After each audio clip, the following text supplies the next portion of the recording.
Once I'm done, I'm already planning on like putting the story to the side to like once I come back to it, have a fresh pair of eyes. But how long makes it most sense to either work on something else or to not have the story as well like focal point? When is too long and when is too short?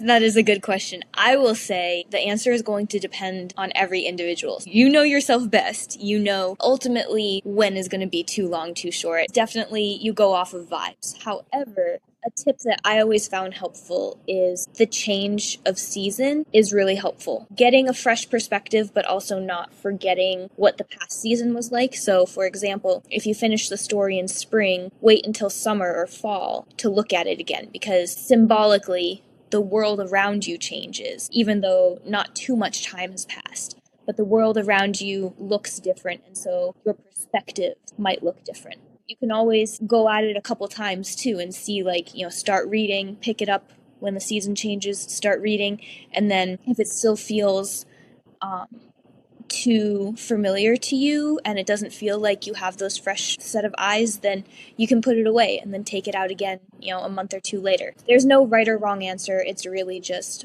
whatever your process looks like, and you have to find your process through trial and error, unfortunately. My answer to that question might be a little bit different than hers. Because we are different people. This is Yes. why we have a podcast where we talk as a team about brainstorming Right. stories, because you get different perspectives and there's bits of value in each one. So for me, there's a couple of different ways to do this. I always do at least a month, no earlier than a month. And that's a pretty hard fast rule. I get really excited about a story, and so when I finish it, I'm like, oh, this is so good. This is like the greatest thing I've ever written.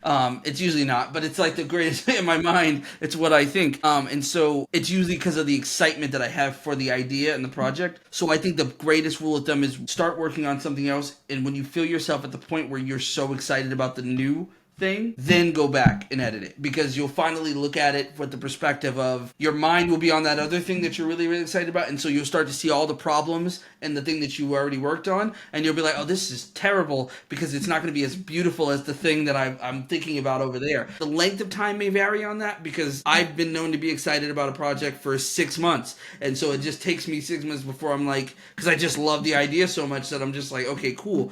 But sometimes it may be a week, and you're just like, okay, I'm really pumped about this new thing, and now I want to try it. So wait until you feel that level of like enthusiasm about something else, and then you won't be as biased about the other thing. I know it's kind of a cop. I think me and Jaylon both gave you kind of cop out answers of the usual, it depends on you type of thing, but it really does depend on you. There are no. Right, there's no rules to writing. You It's make your own. wild, wild west out here. When I read something that I've written before, no matter how long afterwards, I read it as what I want to have written, not what I actually wrote.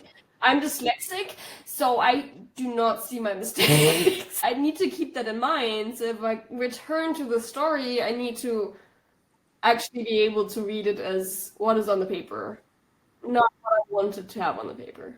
Right. That's And that makes that's a very good point to make. That's a struggle that you're not alone in. A lot of people experience that. I've experienced it. You can feel either you read through wishful eyes, you knew what you wanted to write and so it's there, or you have that horrible like, oh, why did I ever think this was good?